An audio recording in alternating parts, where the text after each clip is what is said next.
Eliza is my name. As a child, my twin sister Anna and I were completely different from one another. I wasn't the golden girl, but she was. While our mom was the ideal housewife, devoted to her home and family, and encouraging us to follow in her footsteps, our dad was a strict university professor who spent his entire life writing books and giving lectures. As far back as I can recall, staying at home was more like listening to an endless round of criticism. The ideal family my parents had in mind did not include a daughter who preferred to be by herself and wore band t-shirts. My mother's favorite catchphrase, "Eliza, why can't you be more like your sister?" was typically directed at me when I arrived at breakfast wearing headphones and attempting to tune out the outside world. Anna, however, reveled in the radiance of acceptance. She would flip her flawless hair over her shoulder and remark, "I just don't understand why it's so hard for you to put on a nice dress and smile more." She seemed to be from another world. I chose to resist in the simplest manner I knew how on one especially taxing Saturday as our family got ready for one of Dad's faculty parties, a complete snooze fest, but one we had to attend. I wore boots that most definitely did not fit the required standard and my darkest eyeliner. "You're not going out like that, are you?" Mom's gaze darted down to my footwear, which appeared to be smeared in dirt, when she caught me on the steps. "As is my custom," I shrugged. "Don't see why not." She let out a long, drawn-out sigh, the type that stated I was the worst letdown in her world of order. "Please, Eliza, just this once, can't you try to fit in, just so you can pretend we're the perfect family?" Weary of the same old song and dance, I shot back. "It's not about pretending, it's about showing respect for your father." Her voice took on an acerbic tone that conveyed seriousness as she argued. Listening in on the conversation, Anna came running down the hall, her heels clicking on the floor like a judge on her way to the case. "Liz, Mom is correct. Looking respectable is not that difficult. Why must you make things tough all the time?" I said, "Maybe I don't want to be a clone of you, Anna," as my cheeks began to heat up. I detested being compared. I detested these discussions, but above all, I detested feeling alone in my own house. At the bottom of the stairs, Dad emerged with a scowl that demanded attention. He spoke firmly. "Eliza, get dressed right away. In 10 minutes, we're heading out." There was no room for debate in his tone. There was no need for him to yell. I was so disappointed by his eyes that I hurried back to my room to remove half of my eyeliner and replace my boots with boring flats. As we drove to the party, the car was silent except for the classical music Dad insisted on playing because it was calming. I stared out the window, the trees blurring past. In that moment, I promised myself that someday I'd live a life where no one could tell me what to wear, how to act, or who to be. Someday, I'd be free from the echo of these expectations. My room was the only corner of the house where I could pretend I was somewhere else, anywhere else. Unlike the rest of the house, which was filled with my parents' choices, my room was mine. It wasn't much, just 4 walls covered in sketches and music posters, but it was my escape from the reality of my family's expectations. One evening, as I was trying to lose myself in a playlist of my favorite bands, Dad knocked and marched into my room, his face set in a familiar frown. "Eliza, turn that noise down. And why haven't you studied with Anna today?" "You know you both have exams coming up," he said, his voice stern. I pulled out one earbud and looked up at him, trying to keep my voice even. "I've been studying, just not with Anna. I learned better on my own." Dad shook his head, clearly not buying it. "You know the rules. Your sister gets good grades, and you should be doing the same. I don't see why you always have to make things difficult." "It's not about making things difficult," I said, my frustration growing. "I just don't see why I have to follow Anna's way of doing everything. Can't I have my own way of studying?" He didn't respond to that, just switched his complaint. "And those friends of yours, I saw you with them at the cafe yesterday. I don't think they're a good influence. You should be spending time with the daughters of my colleagues. They're more suitable." I felt my temper rise. "Suitable for what? For you?" Because they talk about economics and pretend to enjoy those boring university gatherings. Before he could answer, Mom appeared at the doorway, her voice sharp as she joined in. Eliza, your father is right. Those girls are from good families. They know how to behave. They're the kind of friends you should want. I stood up, facing both of them. What if I don't want friends who are picked for me? What if I want to choose my own friends, choose what I study, or even what I want to be? That's enough, Eliza, Mom said, her tone final. You know your future is with the university. Your father has made sure of that. And after you graduate, you'll need to start thinking about settling down. We've already discussed this. Settling down? The words hung in the air like a life sentence. You mean start thinking about being someone's wife, like Anna? Is that all you think I'm meant for? Mom's face softened slightly, but her voice remained firm. We want what's best for you. Following the path we've set out will give you a good life. A good life. I repeated, the irony bitter in my mouth. Is it a good life if it's someone else's idea of good? No one answered that. They didn't need to. We all knew there was no point in arguing. They had their plans, and they expected me to fall in line, just like Anna. Anna and I were like two sides of the same coin, always together but never on the same page. At university, where Dad taught, the differences between us grew even more obvious. She was into business management, the golden child, always nodding along in lectures, asking smart questions that made professors nod appreciatively. Me? I was stuck in the same program, but it felt like wearing a shoe on the wrong foot, awkward, uncomfortable, and just plain wrong. One afternoon, as I trudged through a mountain of textbooks in the library, Anna breezed in, her notes organized, her smile ready. Hey, Liz. You coming to the study group tonight? Professor Hall mentioned he's dropping by. Could be good for us to show face, she said, her tone light but insistent. I glanced up, feeling the weight of her expectations. No, I don't think so. Those things aren't really my scene. She frowned, placing her books down with a thud that matched her disapproval. It's not about it being your scene, Liz. It's about making the right impressions. You need to start taking this seriously. We're graduating soon. I shrugged, turning back to my notes. I am taking it seriously, just not in a way that makes me miserable. Why bother pretending? I added, because, Liz, sometimes you have to play the game to get ahead. You think I like all of this?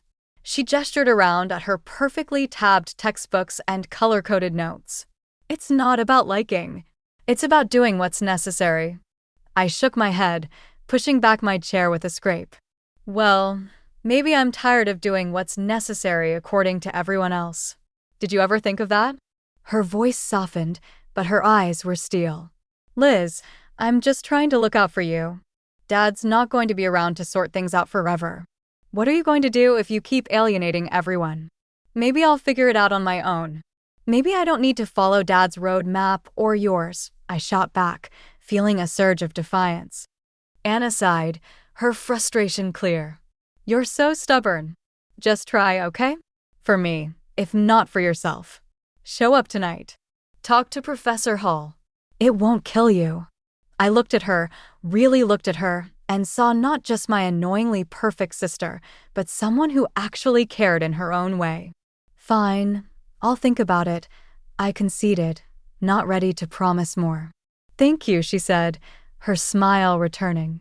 It's not that bad, you know. You might even like it if you gave it a chance. Doubt it? I muttered, but I knew I'd lost this round. For Anna, I'd show up, sit through another boring discussion, and nod at the right times. It was just a few hours. How bad could it be? As it turned out, not as bad as I thought. Professor Hall was surprisingly interesting when he wasn't lecturing from a podium. I even asked a question, which earned a shocked but pleased look from Anna. Later, as we walked back to our dorm, Anna nudged me. See? Not so terrible, right? That fragile piece didn't last long, however. In our last year, Anna introduced us to her fiancé, a lawyer, 10 years her senior, already well-established and exactly what our parents dreamed of. Mom and Dad were over the moon, praising Anna for making such a smart match, and immediately turned their expectant eyes on me. "Now, Eliza, it's your turn to find someone suitable," Dad said one evening over dinner, his tone implying that my time was running out. Mom nodded enthusiastically, already planning out my life as if it were another one of her well-organized home projects. "Think about your future, dear. Someone who can provide for you, who has a good standing." I remember staring at my plate, feeling the walls close in. Anna's wedding was meticulously planned down to the last detail by Mom, from the bridesmaids' dresses to the floral arrangements, showcasing her perfect vision of family prestige. After the wedding, Mom often visited Anna, doling out advice and ensuring her life played out just as she had orchestrated. Witnessing this, I knew one thing for certain: I didn't want my life tailored by someone else's hands. One day, I was walking down the street, lost in thoughts of how to escape the life my parents envisioned for me, when I heard the deep rumble of a motorcycle approaching. Curiosity pulled me toward the sound. That's when I saw him, Jake, with his leather jacket and carefree smile, pulling up beside me. "You look like you need a ride," he called over the roar of the engine, a playful twinkle in his eyes. I hesitated, glancing back toward the path home, then at his outstretched hand. What did I have to lose? "Sure, why not?" I replied, my voice a mix of nerves and excitement.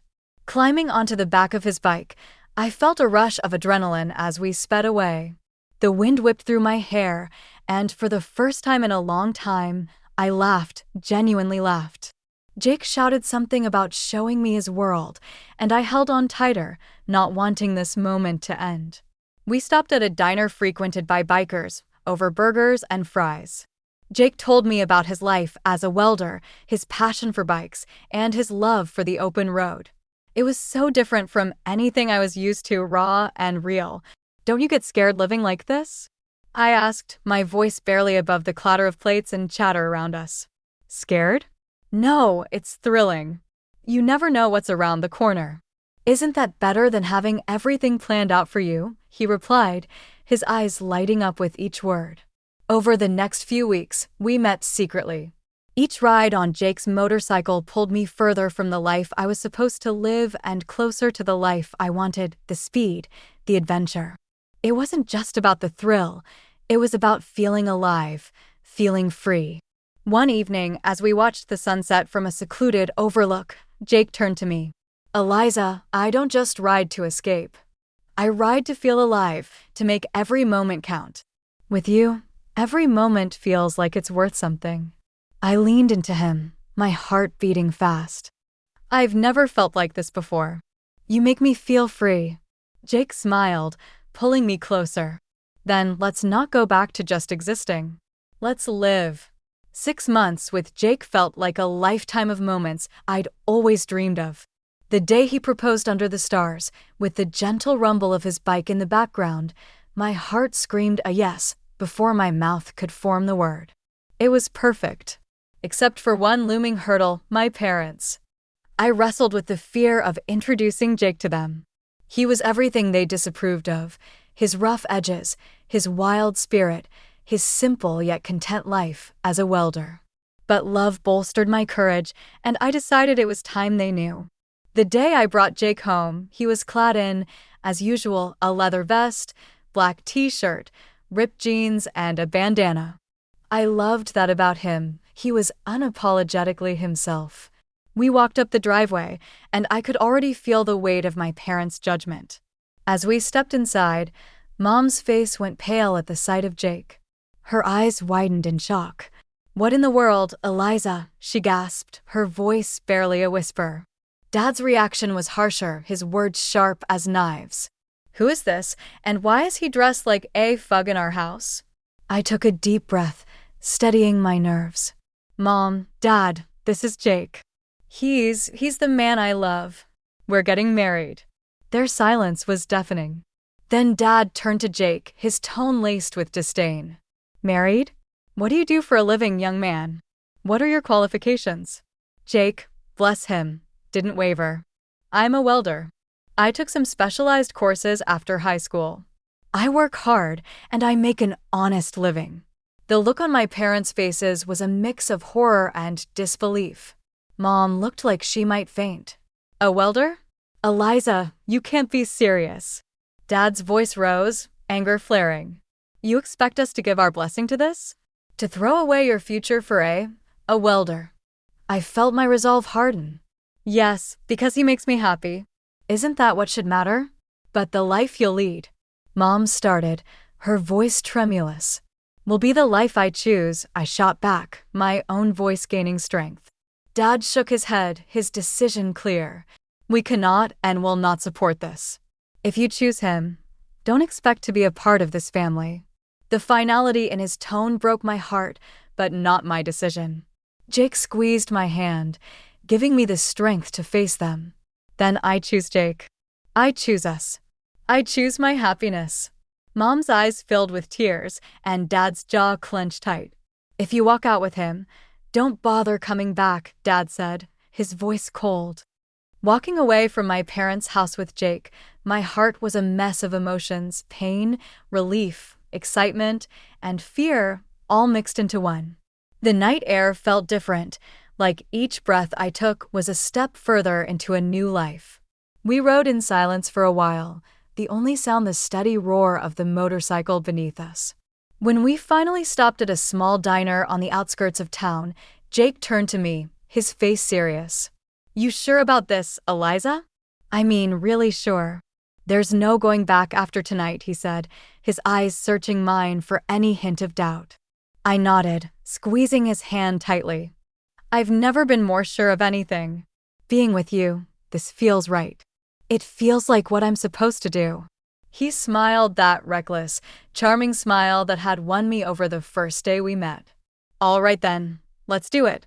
Let's start our life together. Inside the diner, we found a quiet booth in the corner. The waitress brought over 2 coffees without asking, and we sat there, planning our next steps. So, what's first?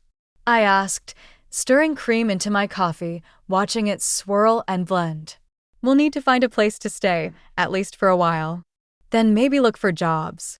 I have some buddies who can help us get started, Jake replied, his tone practical but optimistic. It's going to be tough, isn't it? I said, more a statement than a question. The reality of what we were doing was beginning to sink in. Jake reached across the table, his hand covering mine. It might be, but we'll handle it together. Tough is nothing new for either of us, right? I couldn't help but laugh, a short, sharp burst of genuine amusement. Right, together. We spent hours in that diner talking and planning. Every so often, Jake would throw out an idea that sounded so wild, so free, that it made my heart jump. And maybe one day we'll save enough to take that road trip across the country. Just you, me, and the open road. I like that, I said, allowing myself to dream bigger than I had ever dared. Riding back into the city, we began our search. The next weeks were a blur of activity. We found a small apartment on the edge of town. Nothing fancy, but it was ours. Jake found work at a local garage, and I picked up shifts at a nearby diner. Life was hard, but it was ours. We made do with what we had, and every night when we came home to each other, it felt like we had everything. Months later, we decided it was time to make it official and got married in a small, intimate ceremony. I held on to a sliver of hope that my family would show up, that they would see how happy I was and let go of their prejudices. But the chairs reserved for them remained empty, and no congratulatory messages came. Despite the sting of their absence, the day was perfect because it was ours. Over time, I grew incredibly close to Jake's mom. She welcomed me with open arms, calling me her daughter, filling in the gaps left by my own family. Her warmth and acceptance healed some of the wounds left by my parents' rejection. Things were finally looking up for Jake and me. After he completed additional diving training and became a certified underwater welder, his income shot up to $150,000 a year. That change made a world of difference. We managed to buy a townhouse in a nice area, the kind of place I'd always dreamed about but never thought I'd actually live in. I started working as a dispatcher in Jake's company, It wasn't just a job, it felt like I was part of something important, supporting the man I loved and building our future together. On weekends, we'd escape the city on his bike, roaring through winding roads and taking in breathtaking views of nature. Those moments, with the wind in my hair and his warmth against my back, were pure bliss. Living nearby, my mother-in-law became a frequent visitor. One such afternoon, while Jake was tinkering in the garage and I was fixing us some coffee, she arrived, looking a bit troubled. "There's been some ugly news," she said as she settled down at the kitchen table. "Something about a professor at the university involved in a harassment scandal." My heart skipped a beat. "Oh, did they say who it was?" I tried to keep my voice steady, dreading the answer. She shook her head. "No, they didn't mention a name on the radio, but you know how these things go. It's probably all over the TV by now." Nodding, I flicked on the television, tuning into the news. Sure enough, there was a report on the scandal, and as I had feared, my father's face appeared on the screen. The anchor detailed accusations against him, and I felt a cold wave of disbelief wash over me. Turning off the TV, I sat down heavily, trying to process the news. Jake came in, wiping his hands on a rag, and saw my face. "What's wrong, babe?" he asked, his brow furrowed in concern. I swallowed hard, my voice barely a whisper. "It's my dad. He's been accused of harassing a student." Jake's expression hardened for a moment before he came over and took my hand. "I'm sorry, Eliza. That's tough news. How do you want to handle this?" I shook my head, not really sure of anything at the moment. "I don't know. I mean, what can I even do? It's not like we're close anymore." He squeezed my hand, understanding. "Whatever you need, I'm here for you. We don't have to figure it all out right now." I decided to wait and see how things unfolded before making any moves. Whatever decision I made, I knew I'd have Jake by my side, and that was the reassurance I needed to face whatever came next. Life had been peaceful until that unexpected afternoon at work when a familiar car pulled into the parking lot. I hadn't seen my parents in a long while, and the sight of them stirred up a mix of emotions I thought I had put to rest. Both of them looked dramatically changed. The scandal had taken its toll. Mom had lost a lot of weight and looked years older, while Dad appeared broken, a shadow of the stern man he once was. My mother spotted me and rushed over, arms open as if nothing had happened, as if years of distance and disapproval could be bridged in an instant. But I couldn't embrace her. Not now. Instead, I stepped back and took Jake's hand, looking for strength in his presence.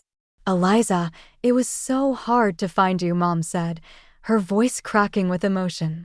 Dad, ever the gruff one, cut to the chase, his voice harsh and bitter.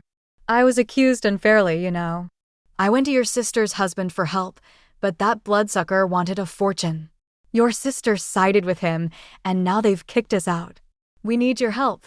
I stared at them, disbelief and anger swirling inside me. "Help? After all these years, you show up and demand help. We have nowhere else to go." Mom's voice was desperate.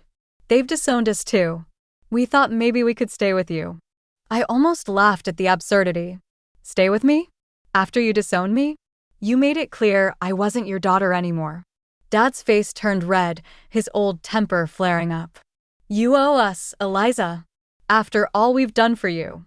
"That's where you're wrong," I interrupted, feeling Jake squeeze my hand in support. "I don't owe you anything. You threw me out because I chose my happiness over your demands, and now you want to just move in and pretend like we're a family." The situation was spiraling, and I could see people watching, a crowd beginning to form.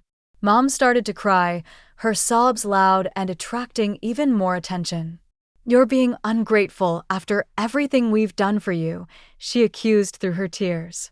I took a deep breath, my decision clear. "No, Mom, I'm not ungrateful. I'm free and happy. You made your choices, and now you have to live with them." As we walked away, I heard my dad yelling, but Jake leaned over and quietly told the security team, "Don't let them come here again." The following months flew by, filled with love and peace. We welcomed a son, a new beginning in our growing family. My parents never came back. That day in the parking lot was the last I saw of them, and while part of me grieved for what could have been, I knew I had made the right choice for me and for my family.